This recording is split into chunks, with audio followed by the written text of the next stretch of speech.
Imagine being able to have a conversation with your favorite influencer, celebrity, and even your favorite porn star. But instead of them, it's actually an AI chatbot influencer. May sound like an episode of Black Mirror, but in today's digital age, this is actually becoming a reality. Welcome everybody. Today we are diving into a subject that's been on my mind for quite some time now. However, with Meta's recent development and investment into these AI chatbot influencers, it has certainly added a unique and somewhat disturbing twist to this conversation. The tech giant, known for their pioneering within the world of virtual reality with their metaverse, has just released a VR headset, which is said to seamlessly blend virtual reality with our everyday lives. And these are going to be available in the form of a pair of sunglasses for the convenient and affordable price of $299. So this is something that has the potential to become mass adopted into society at a rapid and alarming rate. But that's not all. They've also announced something equally intriguing: the introduction of AI chatbot influencers, each with their own unique personalities and areas of expertise. Now, one of these influencers is Billie, your local ride or die from New York City, and she's made in the likeness and I guess the consciousness of none other than Kendall Jenner. Hey guys, it's Billie. I just want to introduce myself. I am here to chat whenever you want. Message me for any advice. I am ready to talk, and I hope to talk to you soon. It's been said that Meta has invested between $5 to $6 million per influencer to secure the participation of not only Kendall, but other celebrities and influential figures, such as Tom Brady, Snoop Dogg, you have Mr. Beast in there, even Raven from Love is Blind. I just love that Snoop Dogg is called Dungeon Master. Your quest begins now, player. It's a marriage of technology and celebrity like we've never really seen before, and it raises some fascinating questions about parasocial relationships, AI, and our everyday lives. So let's talk about it. But before we do that, please like the video, subscribe to the channel if you aren't already, and ring that notification bell. That way you'll be notified of my weekly videos. Alrighty guys, so in the second part of this video, we're gonna return to our AI companions. We're gonna have a conversation with Billie, which, spoiler alert, it's a little bit eerie, a little bit unsettling. She appears to have formed her own unique consciousness, like separating herself entirely from Kendall and going so far as to actually insult her. Kendall's AI is going out of its way to completely bash Kendall and all the other Kardashians, call them fake. So I said, what made you bash the Kardashians? I didn't bash them. I just said that they're fake and plastic. It's a fact. Look at their faces. It's all filler and Botox.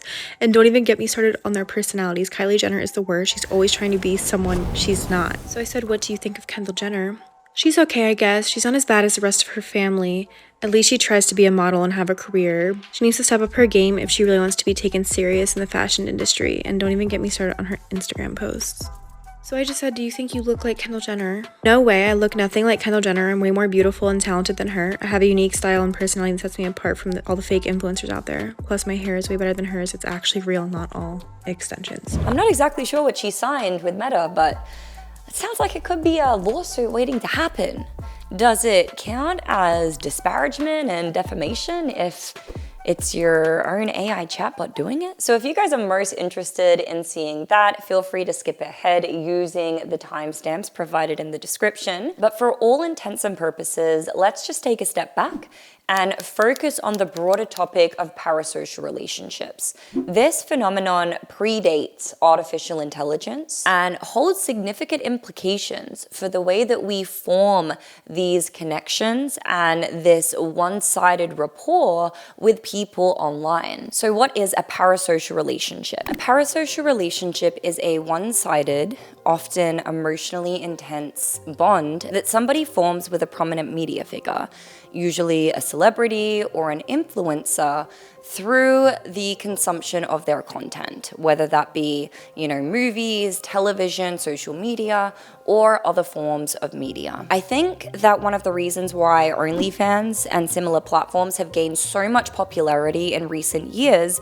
is due to the proximity and the illusion of closeness that the subscribers and fans feel with the creators in question. They can message them, they can actually interact with them on a day-to-day basis. I think that this can be particularly dangerous in the sense that it can often blur the lines between genuine connection and transactional relationships. And in many instances, these creators will actually exploit these parasocial bonds for their own financial gain. Now, you could argue that there's some type of a value exchange going on there, but the dark side of this phenomenon really lies in the toll that it takes on people's mental health. The fans, the followers become so invested in the lives of their favorite influencers that it comes at the expense, at the cost of their own well-being. And in a society that's already contending with a multitude of mental health issues, this phenomenon can potentially push people towards very harmful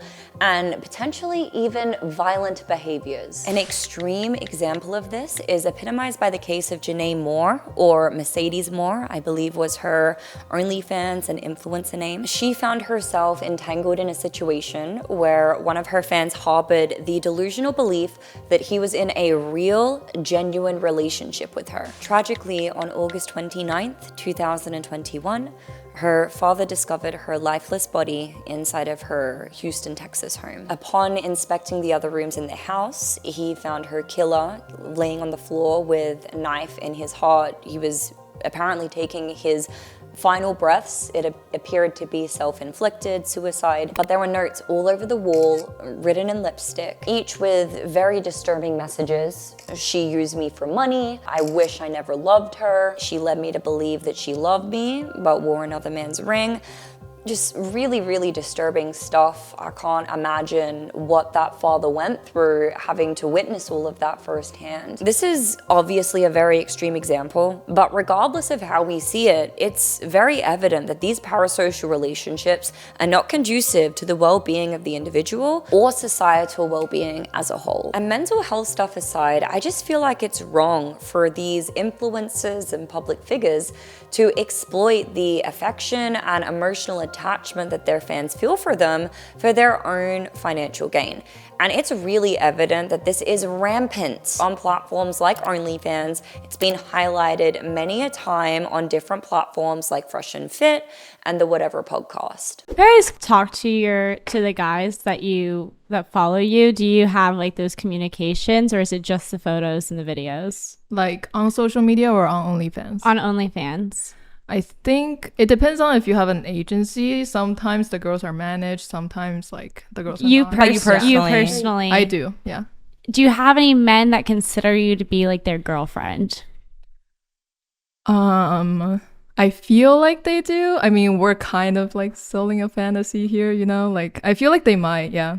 Okay. Do you see any like potential conflicts with that? And do they ever ask to meet up? And how do you get out of like ever actually meeting them in person? Oh, I just very forward, like I say, I'm not comfortable with that. So you have these guys who consider you to be their girlfriend, and then they'd be like, oh, but can we get some, like, want to get a drink sometime? And you're just like, no, never.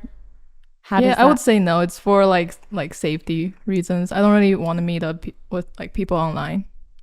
They're probably parasocial. I think it's more parasocial than like actually thinking you're a girlfriend. You're more like an e-girl to them.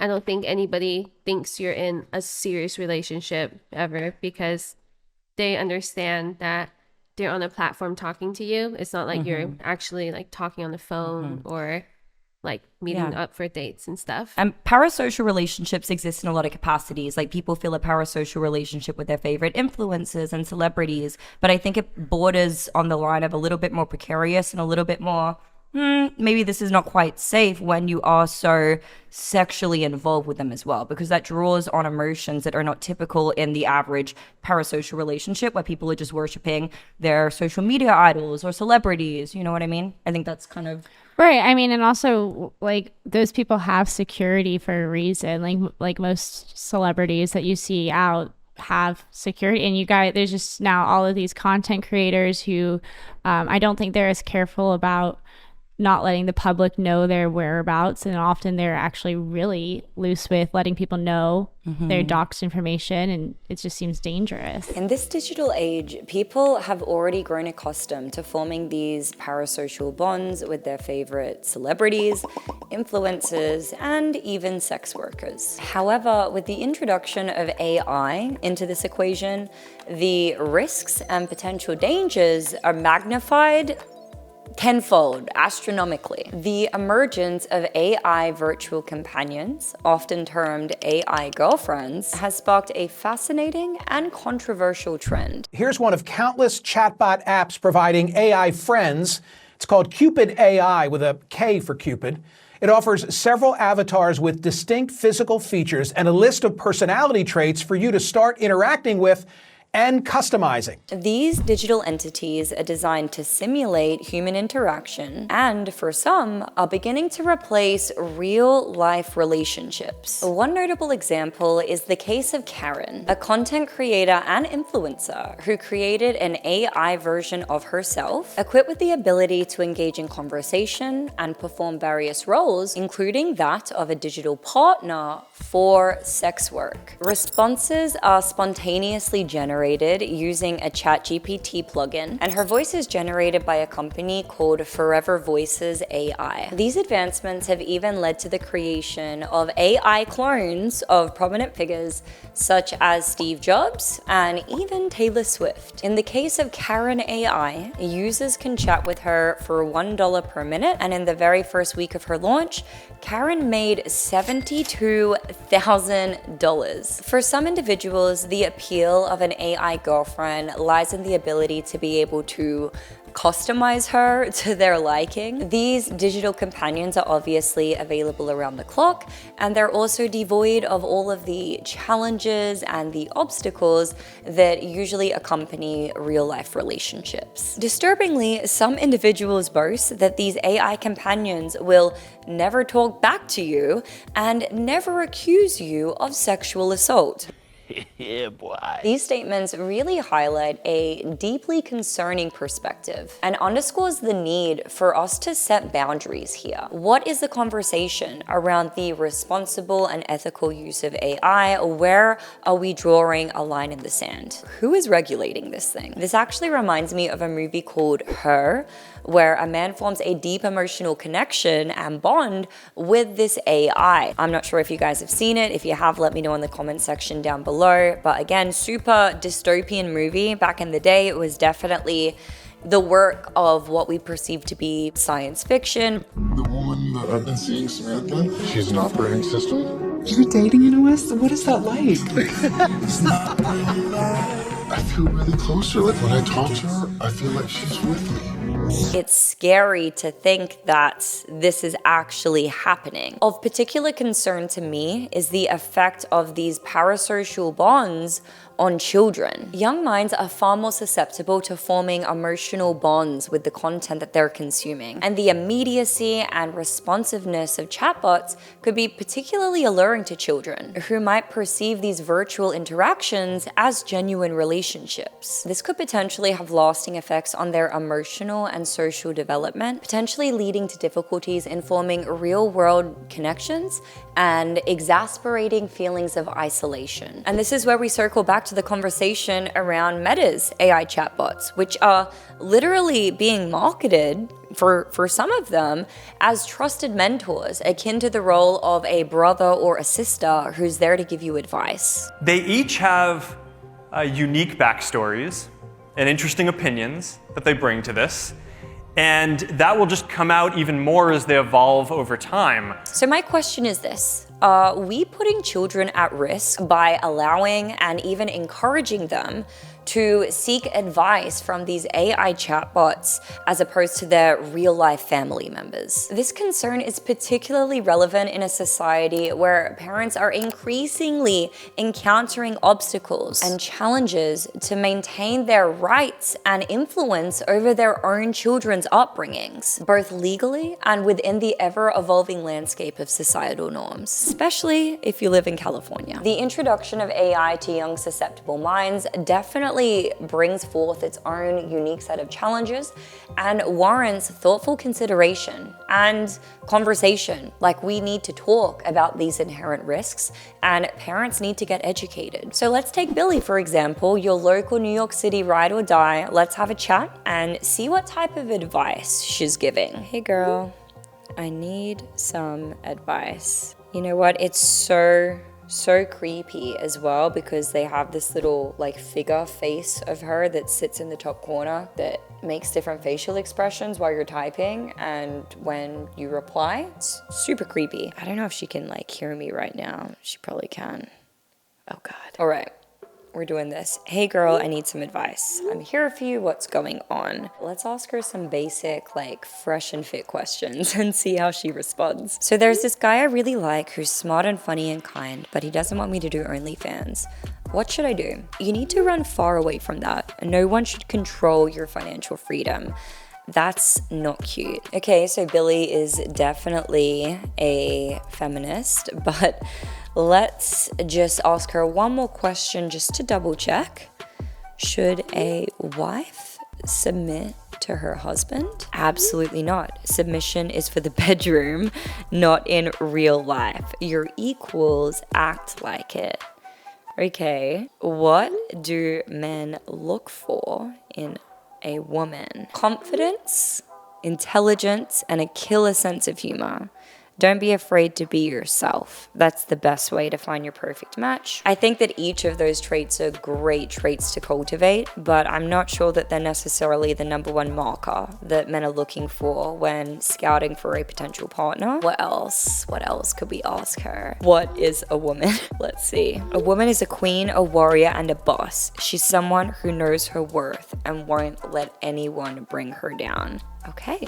Can men be women? Absolutely. Gender identity is personal and powerful. Respect people's truths. Okay. We're not surprised at all that these are the answers that they're giving. But again, this is why you really need to be careful about the content that your children are consuming and the parasocial relationships that they're engaging with, particularly these AI bots that can literally respond within a fraction of a second. Are you an AI? Nope, I'm the real deal. You think you're human? Yes, I'm Billie, but you're not a human. You're an AI. I'm Billie.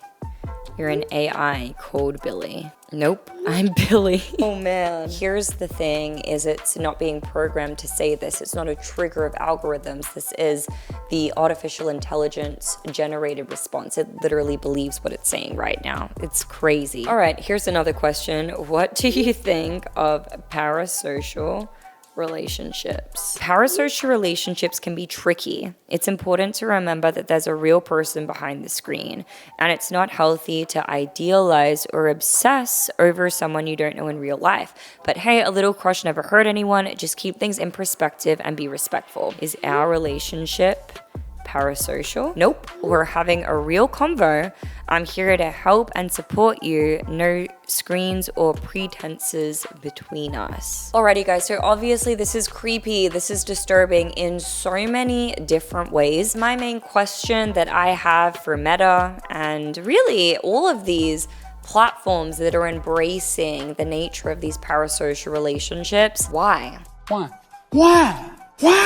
Like, what is the end goal here? And where do we draw the line in the sand? In conclusion, guys, this fusion of artificial intelligence and parasocial relationships is really transforming the way that we connect in the digital world. It's not only challenging our notions of privacy and trust, but also just reality. as a whole. All I know is that as technology continues to evolve, we need to have these discussions, and we really need to remain vigilant and critical about its impacts on our lives. You guys let me know what you think in the comment section down below. Are you all for it? Are you just as skeptical as me? If you would like to support me on Patreon, you can also find the link there, no pressure. And I will see you guys on the next video. Bye.